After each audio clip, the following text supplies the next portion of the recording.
ยังอยู่ปะค่ะประเพณีบุญกระทู้ออกพรรษาอำเภอหนองบัวแดงที่เขาอยู่นี่ค่ะ2 ทุ่มแล้ว2 ทุ่มแล้วอันนี้วัยรุ่นมาเที่ยวงานบุญกระทู้และปลาบง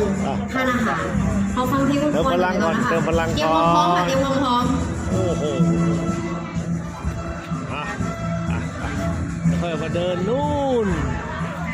ถนนวัฒนธรรมสำนักงานนะในกลางอำเภอลงมาจากภูแลนด์ค้ากะวิ่งตรงมาเลย21 กิโล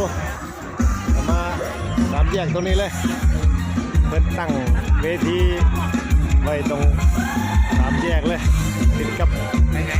อนุสาวรีย์เจ้าพ่อพญาแลเลยนี่เป็นช่วงที่3ของงานแล้วโอกาสเดินทางมายามบ้าน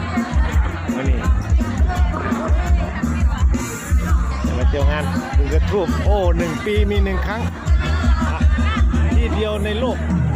เมืองหนองบัวแดงจังหวัดชัยภูมิ